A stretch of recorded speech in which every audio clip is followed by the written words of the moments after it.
గౌరవించని సమాజం అభివృద్ధికి నోచుకోదు.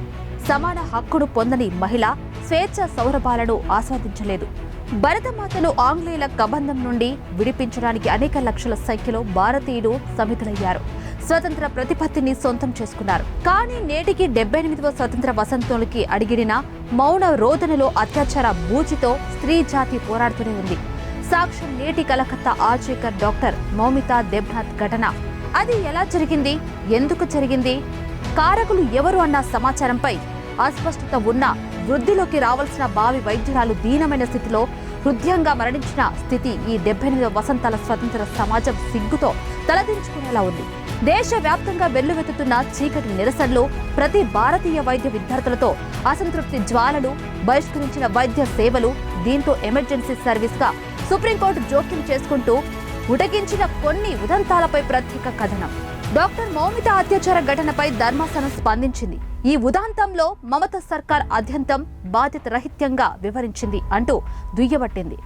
ఎఫ్ఐఆర్ మొదలు ఈ దారుణాన్ని ఆత్మహత్యగా చిత్రీకరించిన మెడికల్ కాలేజీ ప్రిన్సిపల్ కు మరో పోస్టింగ్, కాలేజీపై దుండగుల దాడి నిలువరించలేకపోవడం లాంటి ప్రధాన అంశాలను ఉటగిస్తూ సిజేఐ జస్టిస్ డివై చంద్రచూడ్ 1973 నాటి అరుణ షాన్బాగ్ కేసును ప్రస్తావించింది. దీంతో ఆమె గురించి తెలుసుకోవాలన్న ఆసక్తితో అందరూ నిట్టింట సమాచారం కోసం సంచారం చేస్తున్నారు. ఈ నేపథ్యంలో అరుణ షాన్బాగ్ హృదయ విదారకరమైన పరిస్థితి గురించి వన్ టీవీ గుర్తు చేసే ప్రయత్నం చేసింది.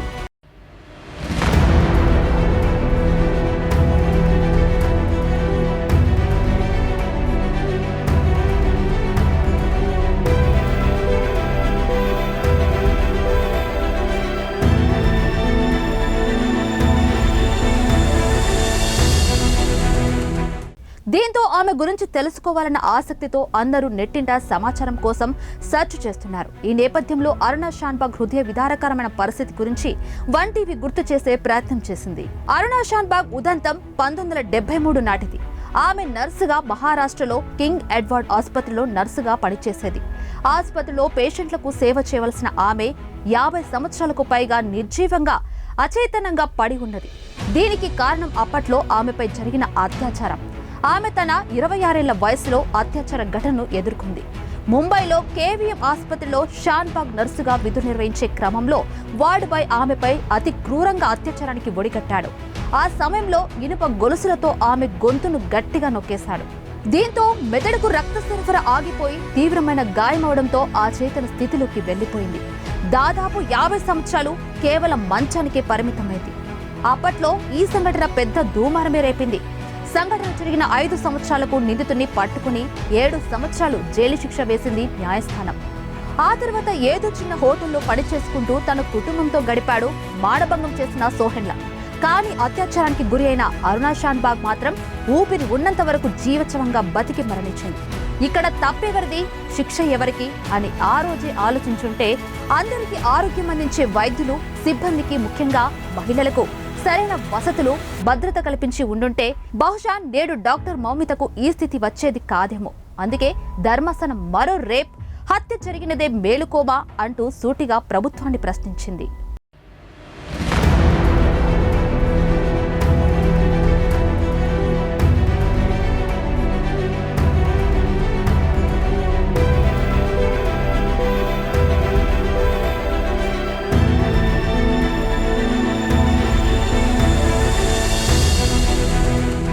దేశవ్యాప్తంగా వైద్యులు, వైద్య సిబ్బంది ఏ మాత్రం రక్షణ లేని స్థితిలో విధులు నిర్వహిస్తున్నారు అంటూ ప్రధాన న్యాయమూర్తి జస్టిస్ డివై చంద్రచూడ్ సారథ్యంలో ధర్మాసనం ఆందోళన వ్యక్తం చేసిన విషయం విదితమే.